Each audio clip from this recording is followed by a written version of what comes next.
Meus irmãos, a paz do Senhor Jesus, pastor Júnior Trovão que vos fala.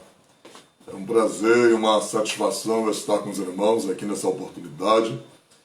E já quero agradecer pela sua presença nessa live conosco, onde o nome do Senhor Jesus é que será glorificado. Essa live ela tem um cunho escatológico, onde nós vamos falar de alguns acontecimentos que estão acontecendo nessa hora final, onde a igreja ela está sendo de fato envolvida dentro desses acontecimentos que estão ocorrendo nos dias atuais, mas tudo mostra que a palavra do Senhor ela está se cumprindo. Tudo mostra que a palavra de Cristo, a qual ele disse em Mateus 24:35, passará o céu e também a terra, mas as minhas palavras elas não hão de passar.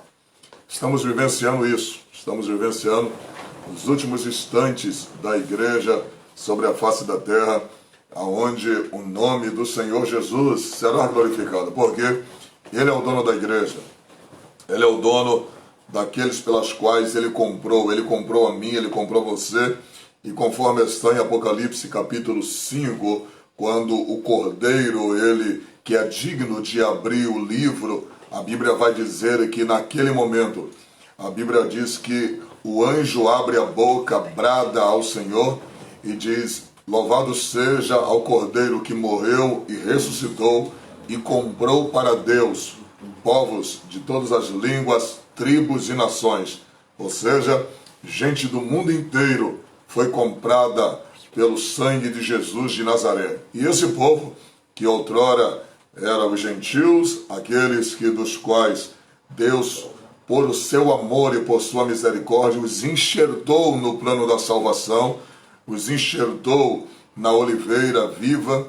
Então, esses são os filhos adotados de Deus, filhos por adoção. Então eu me encontro, você se encontra, e como Jesus mesmo disse no capítulo 1 de João, versículo 12, eu vim para os meus, mas os meus não me receberam, mas todos aqueles que me recebem foram-lhe dados o direito de serem chamados filhos de Deus. Então, você agora é um filho de Deus, eu sou um filho de Deus.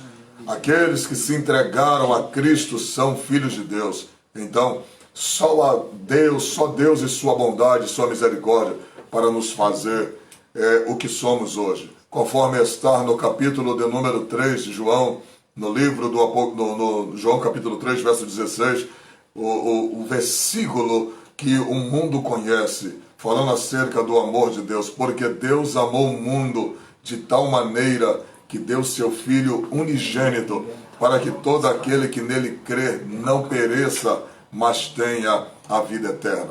Jesus fez isso. Ele veio ao Calvário, morreu por mim, morreu por você e nos tornou quem somos hoje, filhos, e por conseguinte somos a igreja do Deus vivo. É para essa igreja que Jesus vai voltar. É para este povo que Jesus vai voltar para levá-lo ao céu.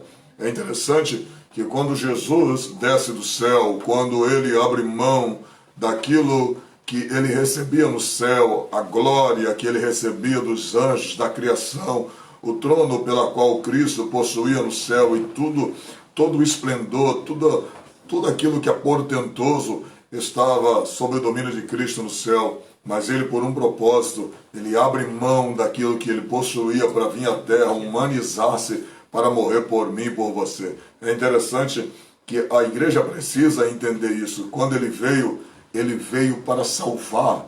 E uma vez que ele salva o pecador, ele faz com que esse pecador se transforme em filho de Deus. E agora é justamente esse filho que de fato vai ser agora levado aos céus. Porque Jesus disse no capítulo de número...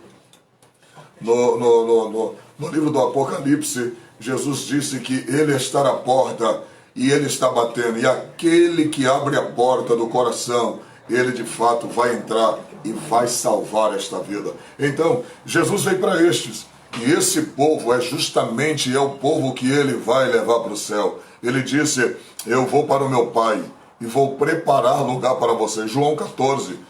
E uma vez que eu preparo lugar para vós, eu virei outra vez para vos buscar. É interessante que ele fala, eu virei outra vez para vos buscar. Isso quer dizer que Jesus veio para salvar o ímpio, mas ele voltará para buscar o salvo. Então, isso é extraordinário. Você que um dia estava em trevas, estava perdido, agora nós estamos em direção ao céu, estamos rumo ao céu, estamos em direção ao céu de glória, estamos em direção a Cristo, o local que ele preparou para mim e para você. Então a gente já aprende aqui que logo no início, Jesus de fato, ele veio a essa terra para salvar o perdido, mas ele voltará para arrebatar o salvo. Então, é estes salvos que têm a oportunidade de ser levado aos céus. Ele disse, eu virei outra vez e agora eu virei para vos buscar. Ele quer buscar você, ele quer buscar a mim,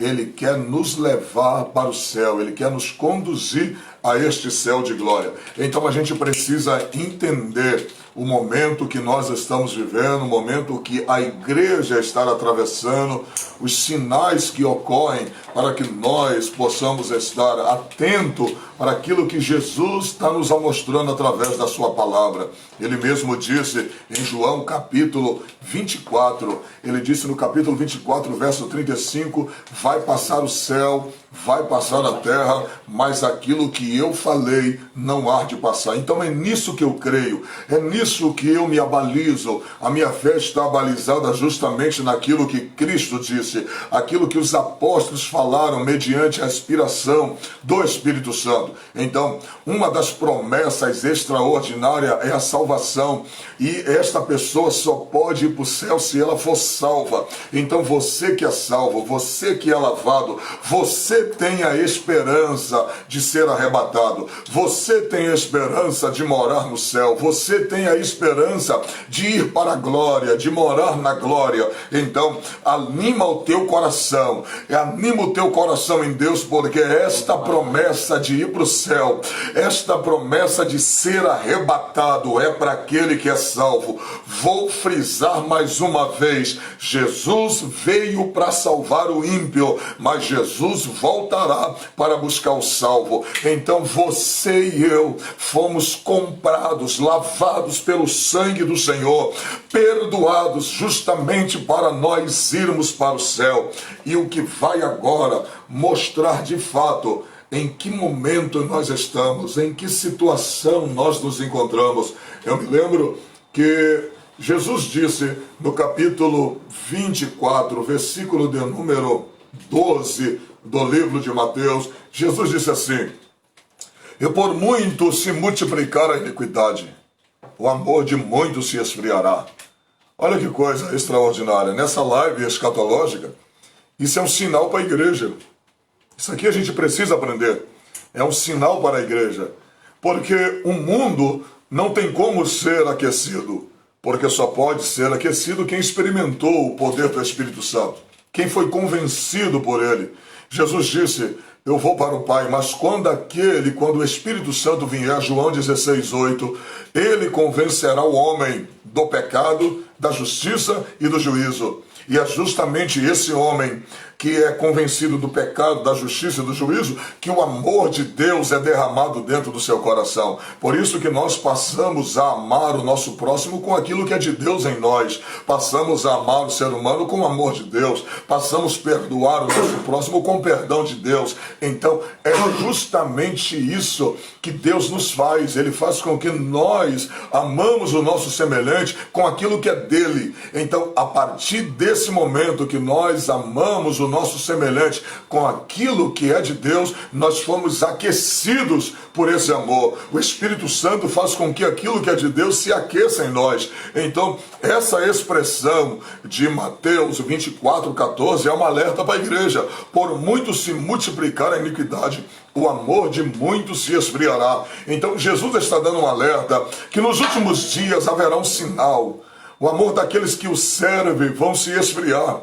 o próprio apóstolo Paulo disse que nos últimos dias as pessoas trair-se-ão umas às outras mutuamente, ou seja, as pessoas não terão mais, o sentimento de que aquilo que ela está fazendo vai prejudicar o próximo, pode tirar a vida dele, pode acabar com a família, destruir uma família. As pessoas perderão esse amor, e o que mais me chama a atenção, que isto ocorrerá com pessoas que estão em nosso meio, com pessoas que carregam a Bíblia debaixo do braço. Sabe o que é isso? O tempo ele pode melhorar você, o tempo pode piorar você, o tempo pode colocar você, dependendo da vida que você leva, o tempo pode colocar você mais perto de Deus, como o tempo pode te afastar de Deus, o tempo pode te levar para longe de Deus. Então, o tempo ele vai fazer com que muitas pessoas se afastem do Senhor, muitas pessoas abandonem ao Senhor. Mas é interessante, o abandonar que o texto está dizendo é que as pessoas podem continuar vindo à casa de Deus, podem continuar congregando, mas estarão longe de Deus por causa do pecado. As pessoas estarão longe de Deus por causa da iniquidade. Então, esse alerta é para a igreja. Você não pode estar aí perplexo, você não pode estar aí apavorado, dizendo, olha, eu vou sair da igreja porque as pessoas estão traindo umas às outras, eu vou sair do evangelho porque as pessoas não, eu fiz o melhor para aquela obra, eu fiz o melhor para aquela igreja, e as pessoas ainda me criticaram, as pessoas disseram que eu não era de Deus, as pessoas que eu tanto ajudei agora estão falando mal de mim, as pessoas que eu estendi a mão para elas, as pessoas hoje falam mal da minha vida. Então isso é sinal que Jesus disse, o amor está se esfriando, o amor está a cada dia se esfriando. Não é o ímpio, porque o ímpio nunca foi aquecido, mas você foi aquecido pelo amor de Deus. Aleluia. Você foi aquecido pela presença poderosa do Espírito Santo. Então, quando você olha para as pessoas que estão ao seu derredor, que eram e que hoje já não são mais, que estavam e hoje já não estão mais na presença de Deus, você tem que olhar para você, você tem que olhar para dentro de você e ver como você se encontra na presença de Deus, e ver como você está na presença de Deus. É justamente o que eu sinto, é justamente a maneira que eu me encontro que vai determinar se eu vou ouvir o som da última trombeta e subir, ou se eu vou ficar. Então, para que desistir de Deus por causa de pessoas? Aprenda isso. Não se desiste de Deus por causa de pessoas, porque isso é mister. O que está acontecendo hoje é mister que isso aconteça. Esse trair mutuamente uns aos outros, esse fofocar, esses mexericos que acontecem em nosso meio, pessoas que outrora estavam firmes, hoje estão aí longe do caminho do Senhor. É o amor que vai se esfriando. E qual é o motivo disso? Por muito se multiplicar a iniquidade. Existe uma coisa espantosa, escrito no capítulo 18 de Lucas, quando Jesus fala daquela viúva, a qual estava pedindo para aquele juiz que não temia Deus e nem respeitava os homens que julgassem a sua causa. Aquilo é interessante porque no final do texto, Jesus falou assim, está vendo esse juiz, se esse homem sendo ruim consegue fazer algo bom, imagine Deus o que não fará pelos seus filhos. Imagine o Senhor o que Ele não fará pelos seus filhos. E olha o que Deus está nos ensinando. Aí Ele fala na última parte do texto, algo que me deixa pensativo, algo que me faz refletir sobre a vida que eu estou levando, e me faz vir hoje aqui nesta live falar para alguém que está do outro lado desta tela. Jesus faz uma pergunta dizendo assim, porventura, quando o Filho do Homem voltar, Ele achará fé na terra? Aí eu traço um paralelo com Mateus 24:12 e traço um paralelo com Lucas 18. Jesus fala assim, olha, por muito se multiplicar a iniquidade, o amor de muitos se esfriará. Porventura, quando o Filho do Homem voltar, ele achará fé na terra. Olha que coisa interessante. Amor, um sentimento de Deus na igreja. Amor, um sentimento do Espírito Santo colocado dentro da igreja para que o ser humano ame a Deus, para que aqueles que são filhos de Deus o amem o Senhor. Então, a iniquidade aumentando, as pessoas traindo mutuamente uns aos outros, as pessoas se matando espiritualmente, até mesmo crente tirando a vida de outro crente. Você vê aí o amor se esfriando, casamentos sendo destruídos, lares sendo destruídos, a família sendo dissolvida, e as pessoas estão agora entendendo aquilo como algo normal. As pessoas vão deixando de amar a Deus, e mais importante, isso aqui é muito interessante do que eu vou falar, existem pessoas que esqueceram-se tanto de Deus, que amam mais estar na casa de Deus do que na própria presença de Deus. As pessoas não vão se dando conta disso. Então, se o amor com Deus está se esfriando, ela entende que a vida de iniquidade que ela está levando é normal. Por isso que você vê as pessoas hoje banalizando a graça. Estão usando da liberdade da graça para dar lugar à sua carne. As pessoas banalizaram muito isso. E inclusive até muitos líderes estão fazendo isso, banalizando a fé, banalizando a graça. A graça que inclusive, embora é dada a gente de graça, mas ela teve um preço. Ela teve um preço na cruz do Calvário. Mas essa graça, embora é de graça dada para nós, mas um alto preço foi pago por nós. E o que Paulo disse? Não useis da liberdade da graça para dar lugar à carne. As pessoas hoje estão indo na casa de Deus. Parece que a casa de Deus hoje se tornou uma casa de show, né? A gente entra dentro de alguns ambientes e parece que você não sabe se é uma igreja ou se é uma casa de show. Mas Jesus disse, a minha casa não será chamada casa de show, a minha casa será chamada casa de oração. Foi isso que Jesus disse. Então, olha que coisa interessante. As pessoas estão se esfriando. E as pessoas dizem, eu amo estar na casa de Deus, eu amo estar naquele culto, eu amo estar naquele local. Mas a pergunta é, você ama estar na presença de Deus?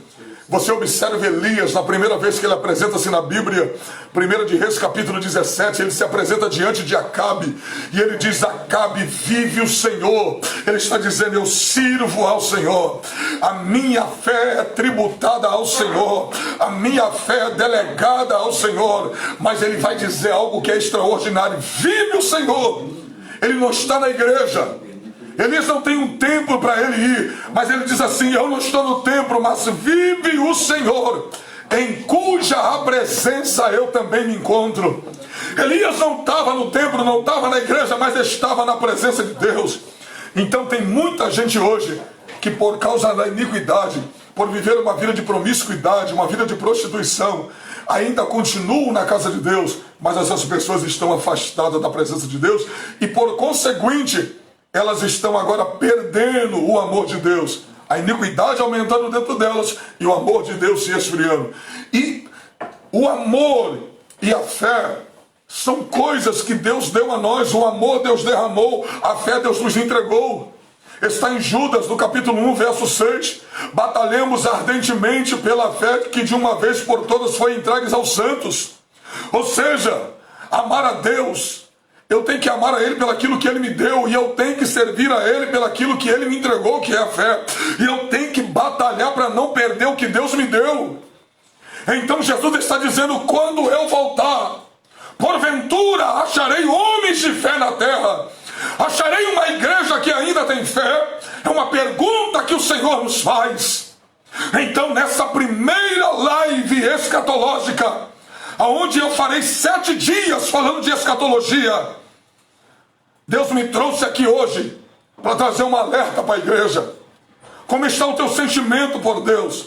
Como está a fé que o Senhor injetou em você um dia? Oh, recala managashuri calabaraia. Como está essa fé? Acredite no que eu vou te falar. O que vai te sustentar na presença de Deus não é um templo bonito, não uma igreja acolchoada, com poltronas exuberantes.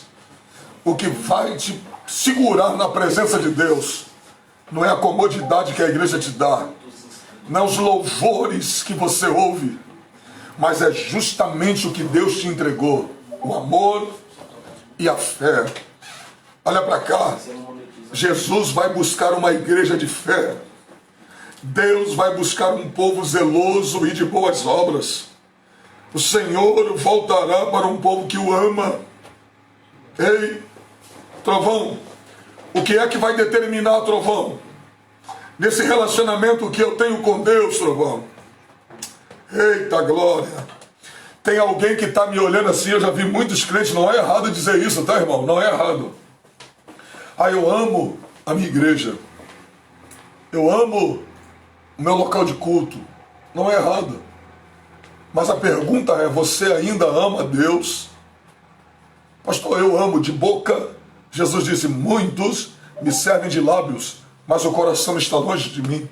Então, servir a Deus não é com aquilo que tu fala, é com aquilo que você sente.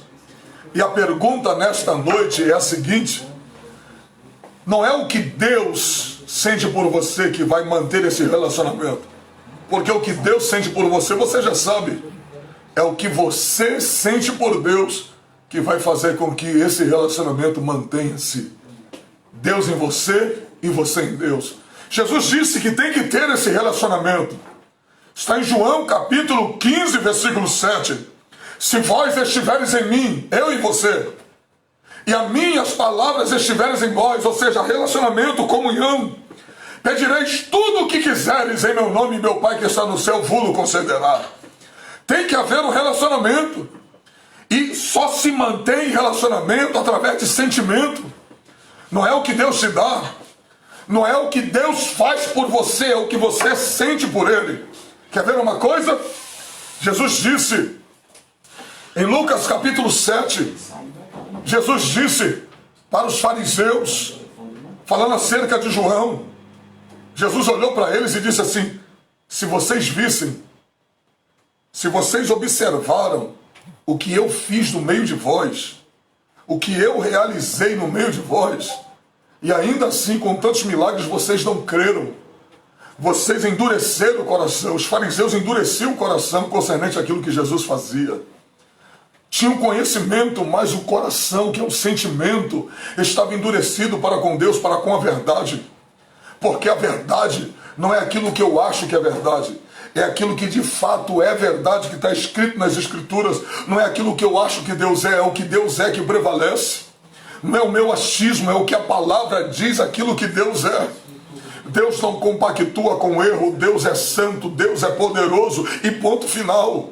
Não é o que eu acho, é o que a Bíblia determina, o que está escrito que tem que prevalecer.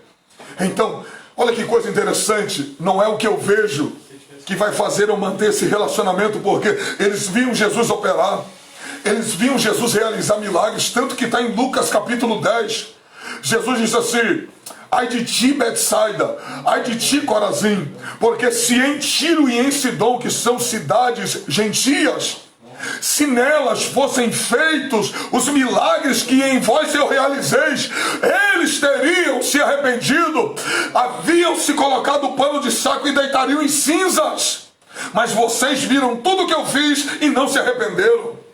Ou seja, tem gente que vai ver Deus agir, vai ver Deus fazer, mas não vai se arrepender, porque arrependimento não vem pelo que eu vejo, arrependimento vem pelo que eu sinto. Então, muita gente vai continuar fazendo a mesma coisa. As mãos produzirão as mesmas coisas que outrora para Deus, continuarão servindo Santa Ceia, continuarão evangelizando, continuarão pregando, continuarão cantando, mas a pergunta é, eu sou o mesmo? Eu continuo sentindo o que eu sentia por Deus? Ou a iniquidade esfriou o que eu sentia? O ofício que eu realizo é o mesmo, mas a pergunta é, o sentimento que me fez entregar a minha vida para Deus, desde o dia que eu me entreguei, é o mesmo? Ou esse sentimento foi sucumbido pela iniquidade e pelos prazeres desse mundo? Então, fica aqui nesta primeira live. Jesus está falando acerca de um sinal para nós. Amanhã eu vou falar dos sinais para o mundo.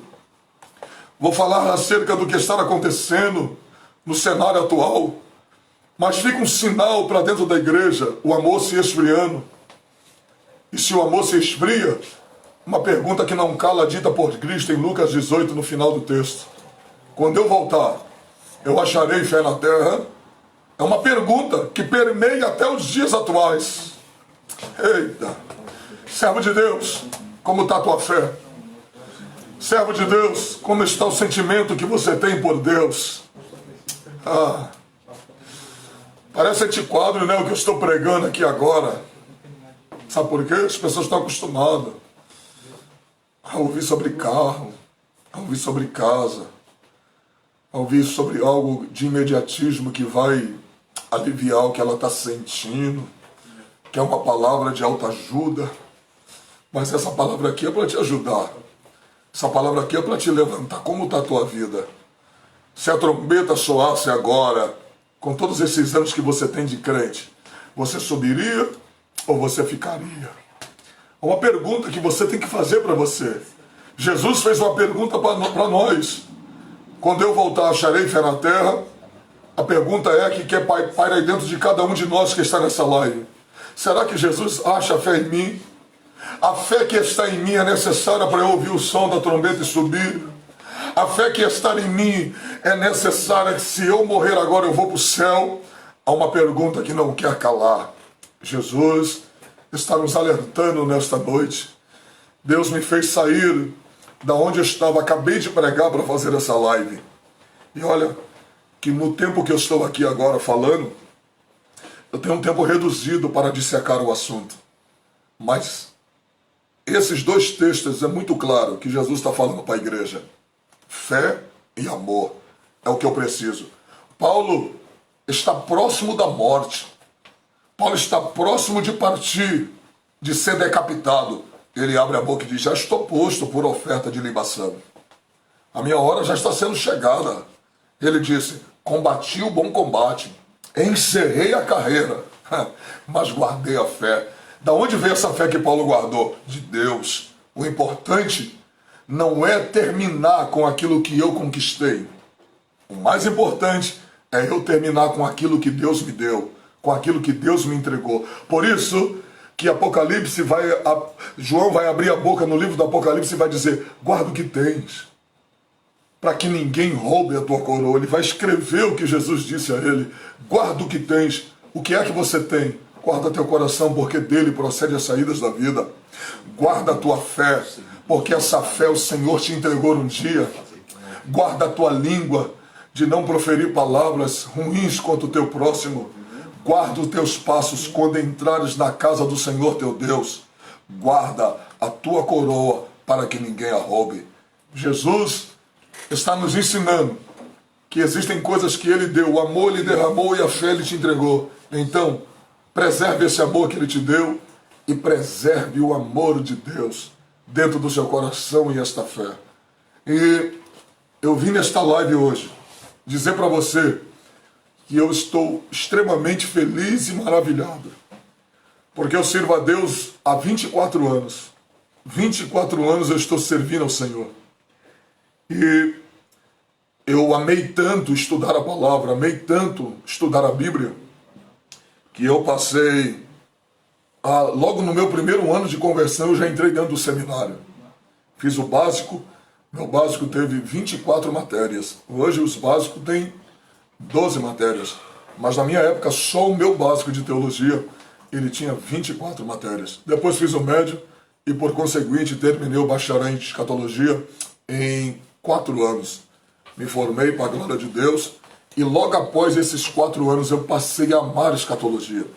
Passei a me dedicar direto, tanto que meu livro de cabeceira é Escatologia Bíblica. Eu amo. E nesses anos que se sucederam, eu comecei a pregar muita escatologia bíblica e as pessoas acabaram me conhecendo no Brasil como pregador da escatologia, da mensagem das últimas horas. E você fica observando o trovão pregar, só que eu olho para o altar e, infelizmente, no altar da igreja, a gente tem um tempo e a gente tem que obedecer esse tempo porque é uma liturgia. E dentro da liturgia do culto existe um tempo determinado para o pregador pregar. Eu fico feliz quando alguns pastores que me dão oportunidade para pregar dizem assim: pastor, prega aí. Prega aí, pastor, prega aí uma hora e meia, 2 horas, prega aí. E eu fico feliz, porque eu tenho mais tempo para pregar. Eu fico feliz para pregar. Só que em alguns lugares não dá, o tempo é curto e a gente tem que respeitar. Aqui mesmo, onde eu estou pregando na IEC, na Igreja do Evangelho Quadrangular, o povo já está acostumado a o culto terminar naquele horário. Existe a ordem, existe a decência. O povo está acostumado a esse horário e a gente respeita. Às vezes eu prego aqui mesmo na IEG, eu preguei à tarde, o pastor Flamarião disse: Trovão, você vai pregar, você tem 20 minutos para pregar no culto da tarde, porque o culto da tarde são apenas de 1 hora. 20 minutos eu preguei. Agora à noite, preguei 1 hora e 10 minutos, preguei, entreguei o microfone. Existem lugares que a gente prega 3 horas, às vezes eu estou pregando lá em Fortaleza, na vigília, já preguei 3 horas e meia, mas existem alguns assuntos que não dão para se falar em 3 horas e meia. Por exemplo, o assunto que eu estou tratando aqui, da escatologia bíblica, é muito abrangente. E por mais que você tente dissecar o assunto, você não consegue, porque é muito amplo. E Deus me deu a oportunidade de eu realizar um sonho pessoal.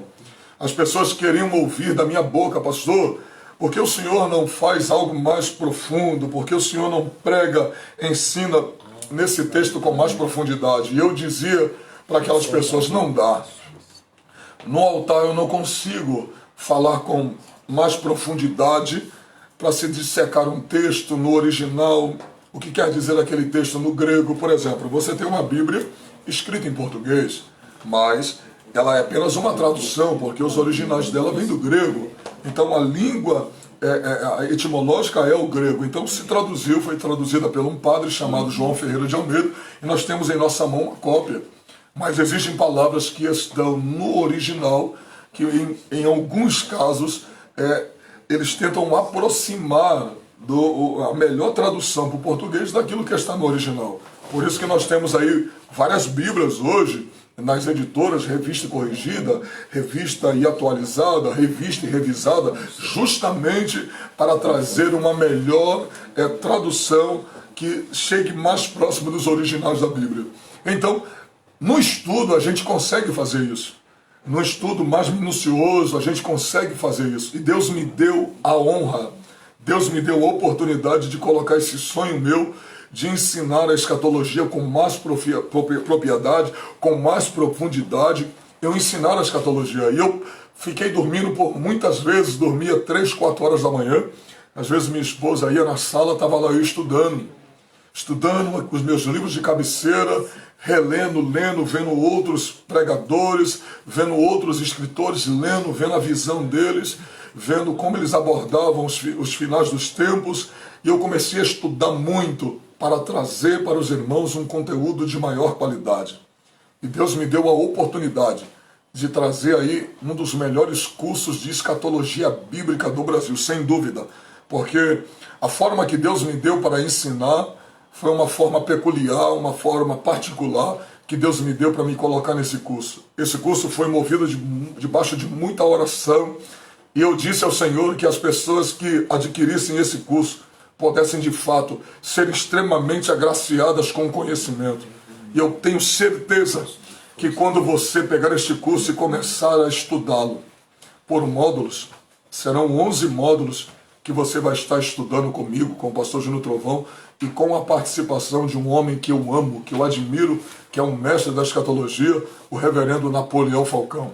Ele gravou boa parte também desse curso comigo, eu e ele, e ficou extraordinário. Chegou parte do curso que eu tive que segurar um pouco, porque a presença de Deus era muito forte, e eu tive que segurar um pouco aquele momento, aquele ímpeto, e eu posso dizer para você que ficou diferente. Ficou diferente em que sentido? Porque eu não estou aqui criticando ninguém, cada um tem uma maneira de ensinar, mas se você vai ver no curso, quando você adquiri-lo, você vai ver que eu não fiquei, paulatino, né? Bem devagarinho, embora você está ouvindo aqueles cursos e te dá sono. Não, eu peguei ali entre a primeira e a segunda marcha e a terceira e foi bom. Não é uma pregação, é um ensino, mas eu tenho certeza que você não vai sentir sono. Eu tenho certeza que você vai chegar no final e vai dizer: poxa, pastor, que benção, que bom estudar escatologia com o senhor. Interessante, é uma escatologia não complicada. É uma escatologia que, se o mestre que estiver vendo eu falando sobre a escatologia vai compreender, e o leigo também vai compreender a escatologia bíblica. Pastor, quem é que tem que estudar a escatologia bíblica? Os estudiosos e também os esforçados. Porque quando você se esforça, você aprende. E para mim vai ser um imenso prazer, uma imensa satisfação um dia eu estar no altar, ou então ouvir uma mensagem sua e você dizer: olha, isso aqui eu aprendi naquele curso. Deus abriu meu entendimento. E qual é a graça, qual é o segredo de um curso como esse? É que em cima daquilo que Deus me deu para ensinar, o teu entendimento será aberto e você vai aprender outras coisas. Deus vai te dar revelações em cima daquilo que eu estou ensinando. E como não bastasse apenas o ensinamento bíblico, vem a revelação do texto. Isso é extraordinário, você vai ver por diversas vezes uma revelação muito forte descendo nesse estudo do Apocalipse. O Apocalipse, como você nunca viu, extraordinário. E o mestre, Napoleão Falcão ali, meus irmãos, sem comentário. Napoleão Falcão ensinando, então ele é o mestre e eu sou um aluno, um eterno aprendiz daquele doutor, daquela lenda viva da escatologia. Eu que fui um homem que apenas ficava ouvindo o pastor Napoleão Falcão ensinando os Gideões e as mensagens dele, eu tinha todas elas, e agora eu tenho a oportunidade de sentar ao lado dele e ensinar junto com ele acerca da escatologia bíblica. Então, o que você vai estar adquirindo é algo profissional, quero deixar bem claro, é algo profissional, gravadas com câmeras de alta tecnologia, com captação de áudio de primeira qualidade, com uma das melhores equipes do Brasil. Então, você vai estar aí se utilizando um dos melhores cursos dos últimos anos, esse curso de escatologia bíblica. Tudo aquilo que eu aprendi durante esses 24 anos, eu coloquei dentro desse curso, e o Senhor agregou muito mais dentro desse curso. Peço a você que olhe aí na descrição dos comentários, na descrição do vídeo, está o link onde você vai poder acessar diretamente, a plataforma da Hotmail, e você vai lá dentro adquirir o nosso curso. Então, isso vai ser muito forte, e eu quero que o Brasil, irmão, seja abençoado. Eu quero que Deus levante uma geração de pregadores escatológicos. Aí vem aquela questão. Eu sei que tem muita gente que não prega por medo. Tem medo de ser criticado, de estar falando besteira, mas da maneira que Deus me deu para ensinar, as pessoas serão altamente abençoadas. As pessoas serão altamente edificadas. E sabe o que eu quero ver depois? Eu quero ver o seu testemunho. Eu quero ver você contando o testemunho daquilo que Deus deu para mim e compartilhou com você. Lembra do que Deus fez com Moisés? Moisés, eu vou tirar da minha presença que está em você e quero compartilhar com os 70 anciões. Deus deu a mim um conhecimento, Deus me deu a mim uma revelação, e eu estou compartilhando, através de Deus, eu estou compartilhando com você o que Deus me entregou nesses 24 anos. Seja edificado, seja extremamente abençoado por Deus. Pega aí, compartilha essa live aí. Eu queria que você pegasse essa live e compartilhasse com seus amigos, compartilhasse com as pessoas que estão me ouvindo agora, e diga para essas pessoas: vamos se tornar uma geração escatológica. Você não será pego de surpresa. Você vai estar com a lamparina cheia, você vai estar cheio do Espírito Santo, e o Senhor, naquele dia, Ele vai encontrar um povo preparado, um povo zeloso de boas obras. Ele vai tirar, não se espante, Deus vai tirar um povo do meio de um outro povo e vai nos conduzir aos céus. Eita glória, vai valer a pena. Tudo aquilo que a gente passou, todo o sofrimento que a gente passou, vai valer a pena, porque primeiro nós passamos pelo processo para viver o propósito. Enquanto nós passamos aqui na igreja, na terra, tudo que nós estamos vivendo é o processo, porque o céu é o propósito. Aqui a gente vive, lá em cima a gente vai morar. Vamos para esse céu. Vamos para lá. Eu quero dizer para você aí do Instagram, compartilha essa live. Você da minha página, compartilha essa live. Você do meu canal do YouTube, compartilha essa live. E você também que não é inscrito, se inscreva aí no meu canal. Esse é um canal que tem edificado muitas vidas, irmãos. Eu louvo a Deus que Deus tem me dado a oportunidade de edificar muitas vidas. E eu quero edificar a sua vida também. Eu quero edificar a sua casa. Deus tem me dado a oportunidade de edificar a sua casa. E tudo que Jesus me deu dentro desse curso, você está falando com um homem com experiência de causa. Que vive isso, que vivencia isso. E durante essas 7 lives que eu vou fazer com que você acompanhe o cenário mundial. O que você não conseguiu ver, o que você ainda não viu, eu quero que você veja nesses 7 dias de live. Amanhã, a partir das 10 horas e 30 minutos, 22 horas e 30 minutos, estaremos novamente aqui para recebermos de Deus uma revelação, um conhecimento que a gente vai mostrar acerca dessa hora final. Então, pega aí, o link está aí na descrição, está aí no comentário aí, ou então está embaixo do vídeo, nesse link, você já vai entrar aí, entra nessa plataforma aí e adquire esse curso e venha comigo fazer um dos melhores cursos de escatologia bíblica do Brasil. E eu posso dizer para você que você vai se sentir extremamente satisfeito, feliz, porque isso aí não é um projeto que está apenas no meu coração, é um projeto que está no coração de Deus. Aprenda o que eu vou te falar. Conhecimento, a gente, uma vez que adquire, nunca mais a nossa mente volta ao normal. E eu quero ter o prazer de um dia, você varoa, você varão, você ancião, eu quero que um dia eu possa sentar para te ouvir e ver que você aprendeu a escatologia bíblica e você está pregando com muita propriedade. Talvez estava faltando um curso desse, poderoso, fácil de se compreender, e em que você, quando terminar o curso, você já estará apto para pregar a escatologia bíblica. Vem comigo, vamos ser edificados. Que o Senhor te abençoe, que o Senhor te guarde. Compartilhe essa live com todas as pessoas que você puder, nos grupos de WhatsApp, de Telegram. Compartilhe essa live com o máximo de pessoas que você puder. E diga para elas, Pastor Trovão agora, enfim, ele lançou o curso dele, enfim, a gente vai poder aprender uma escatologia clara, objetiva, poderosa e simples de compreender. Vem comigo, vamos emergir nesses dias de escatologia, porque Deus vai edificar a nossa fé. Muito obrigado. Deus abençoe, meus amigos.